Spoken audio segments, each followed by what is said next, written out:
Alors, l'arbitrage, justement. Alors, comme sur le Forex, la crypto-monnaie, c'est un marché qui est décentralisé. Alors là, je ne parle pas de la technologie, hein. Là, je parle du marché en lui-même. Et quand je dis décentralisé, je vais vous donner l'exemple des actions. Quand vous achetez l'action Apple, la cotation, donc la valeur de l'action Apple, elle est centralisée par la bourse. Donc en l'occurrence, c'est le Nasdaq. Donc en gros, qu'est-ce que fait le Nasdaq? Ben, le Nasdaq, il prend les acheteurs, les vendeurs, il fait un calcul et bim, ça crée le prix. Et ça, c'est le Nasdaq qui s'en occupe. Le Forex, eh ben, en fait, il y a plusieurs exchanges sur le Forex. C'est décentralisé, c'est-à-dire qu'en gros, il n'y a personne qui dit bah, le prix de l'euro-dollar, c'est ça. Non, c'est tout le monde qui fait comme il veut. Exactement comme sur la crypto-monnaie. Chaque exchange fait entre guillemets comme il veut. Alors, ce n'est pas les exchanges qui font comme ils veulent, c'est qu'il n'y a pas les mêmes traders. Si vous avez beaucoup plus d'acheteurs sur Bitfinex que vous n'en avez sur Bitstamp, eh ben forcément, le Bitcoin sur Bitfinex aura plus de valeur que le Bitcoin sur Bitstamp. Bitfinex, c'est la plateforme qui est pour moi la plus belle, la plus réussie, la plus ergonomique. Et comme ils se sont fait hacker 2 fois, ben je pars du principe que quand tu te fais hacker 2 fois, là, tu mets les moyens dans la sécurité et du coup, tu deviens super sécurisé. Donc, c'est con parce que d'habitude, quand un exchange se fait hacker, on dit oulala, il ne faut pas que j'aille dessus. Ben là, moi, c'est plutôt l'inverse. Un mec qui se fait hacker 2 fois, je me dis attends, les mecs, 2 fois, ils ont compris la leçon, ils vont investir dans la sécurité. Donc Bitfinex, j'aime beaucoup. Et d'ailleurs, c'est c'est la plateforme que j'utilise pour le trading et pour le prop trading. Je crois que je vous l'ai dit hier, on donne de l'argent à des traders talentueux. Bon, dans tous les cas, le fait d'avoir un marché décentralisé, ben, la cotation n'est pas tout le temps la même. D'ailleurs, vous avez des fois des cracks qui arrivent sur un exchange et qui n'arrivent pas sur un autre exchange.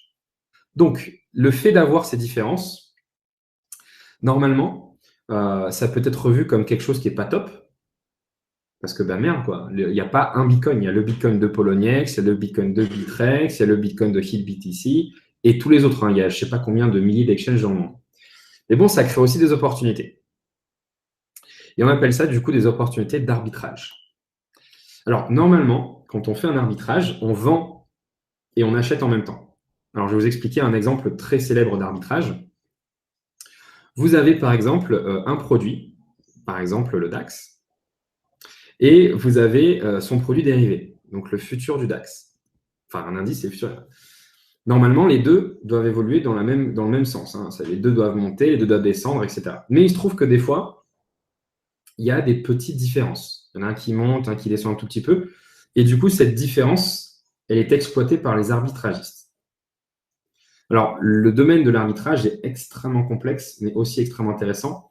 Donc, si vous voulez vraiment savoir d'abord le vrai métier d'arbitragiste, à quoi ça sert, vous tapez arbitragiste action indice pour que vous compreniez également comment ça fonctionne un futur et quel est le rôle des arbitragistes sur les futurs. En gros, ils sont là à la base pour corriger les inefficiences du marché. Mais on peut aussi se faire beaucoup d'argent avec. Bon, ici sur la crypto, il n'est pas question d'acheter et de vendre. Il est question, au contraire, de profiter différemment des différences de prix. Alors là, vous avez ici 10x. Donc 10x, c'est une crypto-monnaie. Et la société 10x, en gros, va faire des cartes de paiement. Voilà. Bon, c'est pour moi un de mes favoris sur les cartes de paiement. Alors, qu'est-ce qui se passe? Ben là, je vous ai mis en jaune différents exchanges. Vous avez l'exchange Nova Exchange, Gatecoin, Cryptopia, Bitrex, Liqui et Bether. Et je vous ai mis ici à chaque fois le Bitcoin contre le Pay, donc contre le 10x, la crypto de 10x. Et je vous ai mis ici les prix. Alors, ce qu'on peut constater, c'est que sur Bether, 10x cote à 2,52. Alors que sur Gatecoin, il cote à 2,92 $. Alors, qu'est-ce que ça signifie? Ça signifie que si je veux acheter un Pay, donc une crypto de 10x, il faudra que je débourse 2,52 $ sur Bether, alors qu'il faudra que j'en débourse presque 3 sur Nova Exchange. Pardon, sur Gatecoin. Sur Nova Exchange, c'est encore pire, il faudrait que j'en débourse 5. Alors, comment on fait du coup pour gagner de l'argent comme ça? Ben, c'est tout con. Je prends 2,52 $. D'accord? Et je vais aller sur Bether. Et je vais acheter un token, enfin une crypto de 10x. Donc, j'ai acheté un Pay. Ensuite, je transfère tout simplement depuis mon wallet sur Better vers mon wallet sur Getcoin. Donc, quand mon seul 10x, mon pay arrive sur Getcoin, il vaut 2,92 $. Du coup, je n'ai plus qu'à le vendre 2,92 $. Donc, je l'ai acheté à 2,52, je l'ai revendu à 2,92, j'ai donc fait un bénéfice de 0,40 $. Donc, voilà comment on fait de l'arbitrage sur la crypto.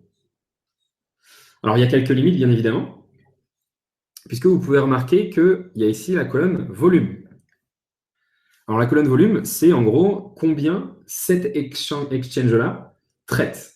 Et là, vous remarquez que il y a 88 $. C'est-à-dire qu'en gros, ici, il y a 88 $ uniquement de volume. Ce qui signifie que si je vais échanger 2,52 $ et gagner 40 centimes, il n'y a aucun souci. Ça passera, je vais trouver quelqu'un qui peut me les acheter. Bon, par contre, si j'ai envie de faire un gros coup et que, par exemple, j'ai envie d'acheter pour 1000 $ de 10x, ou plutôt pour faire des chiffres ronds, j'ai envie d'acheter pour 2500 $.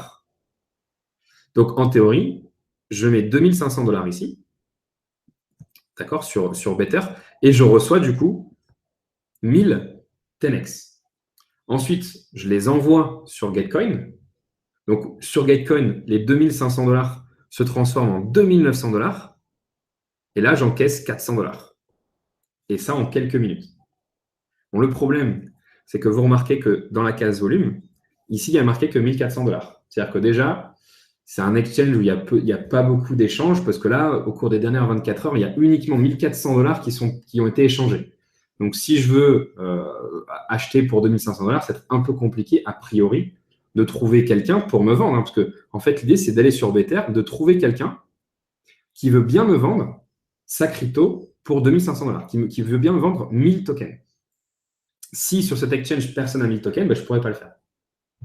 Bon, l'autre souci, c'est qu'une fois que je les ai envoyés sur Getcoin, vu le faible échange sur les faibles niveaux sur ce petit exchange, j'ai trouvé quasiment personne, quoi. Donc finalement, ma stratégie d'arbitrage ici ne peut marcher que pour des micro-volumes. Alors, bien évidemment, si je vous dis qu'il y a moyen de le faire avec d'autres exchanges, je vais dire, bon, c'est pas plus mal. Mais ça restera quand même souvent limité quand on se base sur des petits exchanges ou alors sur des petites cryptos. Mais c'est tout à fait possible. Nous, on l'a fait à de nombreuses reprises, mais pour que ce soit rentable, il faut quand même qu'il y ait une belle différence. Parce que justement, comme vous l'aviez dit, il y a des frais. Il y a des frais, et notamment si on utilise le réseau Bitcoin, nous, on a fait quelques arbitrages sur le Bitcoin cet été, quand les réseaux étaient complètement crowded, et on avait un superbe arbitrage sur le Bitcoin. Le problème, c'est que le temps que mes Bitcoin arrivent sur l'autre exchange, il s'est peut-être passé 3, 4 ou 5 heures. Et en 3, 4 ou 5 heures, les prix s'étaient restabilisés. Et du coup, j'ai fini par perdre sur mon arbitrage. Donc, ce que l'expérience m'a appris, c'est que déjà, je vais éviter de faire l'arbitrage sur des cryptos avec un temps de validation qui est vraiment long, parce que je n'ai pas envie d'attendre 10 ou 20 ou 30 minutes que la situation s'arrête. Après, il y a d'autres possibilités, mais ça demande pas mal de gymnastique. On voit par exemple sur Better que les volumes sur l'Ether sont beaucoup plus importants. Et également d'ailleurs ici sur IBTC. Donc, des fois, un arbitrage par rapport au Bitcoin est moins intéressant qu'un arbitrage par rapport à l'Ether. Et on peut faire de l'arbitrage de toute façon en Ether par rapport au Bitcoin, puisqu'il suffit d'abord d'échanger ces dollars contre de l'Ether, ensuite son Ether contre du Pay, ensuite on envoie le Pay sur un autre exchange, on échange le Pay contre un Bitcoin, et ensuite on échange le Bitcoin contre du dollar. Ça fait beaucoup de frais, ça fait beaucoup de clics, mais ça fonctionne. Donc ça, c'est une des premières stratégies. Donc bien sûr, il faut faire pas mal de petits calculs. Il faut trouver une grande différence qui fait que les fees de cette crypto ne vont pas grignoter votre gain. Il faut aussi trouver une crypto qui a un temps de validation qui n'est pas non plus trop importante. Alors, l'arbitrage ne vous permettra pas de gagner 1000 € par jour, mais ça fait partie des stratégies qui, de temps en temps, parce que ce n'est pas tous les jours qu'on peut faire de l'arbitrage, mais qui, de temps en temps, peuvent vous rapporter un peu d'argent. Donc voilà, donc ça, pour ceux qui veulent faire de l'arbitrage, c'est une des pistes à creuser. C'est vachement intéressant. Il y a vraiment des opportunités, ça fonctionne. On l'a fait plusieurs fois cette année avec l'équipe. Et donc, c'est vraiment une des stratégies qui est vraiment sympa à regarder. Il faut juste faire ces calculs. Dans tous les cas, vous ne perdrez pas d'argent. Sauf bien évidemment si vous investissez sur 10x et le temps de faire le transfert, boum, ça chute de moins 100%, par exemple. Donc ça, c'est la manière dont on peut faire de l'arbitrage. Quelqu'un qui utiliserait les API de tous ces exchanges pourrait, s'il le veut, créer un robot pour arbitrer automatiquement. OK? Est-ce que vous avez compris du coup comment fonctionne l'arbitrage? Et vous avez compris les limites et tout ça? Ouais, bah, c'est pas étonnant, Tom, hein. Après, il y a aussi l'arbitrage local. Alors, par exemple, des fois sur local Bitcoin, vous avez un Bitcoin qui est super élevé chez certains vendeurs, qui est vachement bas sur d'autres vendeurs. Enfin, il y a plein de choses en fait, hein, à pouvoir faire. Mais l'arbitrage, ça fait partie vraiment des stratégies qui est bien sympa. Bon, alors là, celle-là, elle va être ultra compliquée, donc je vous préviens, hein. Là, on quitte le domaine de la facilité. Là, c'est ultra galère à comprendre. Donc, je vais faire mon mieux pour vous l'expliquer.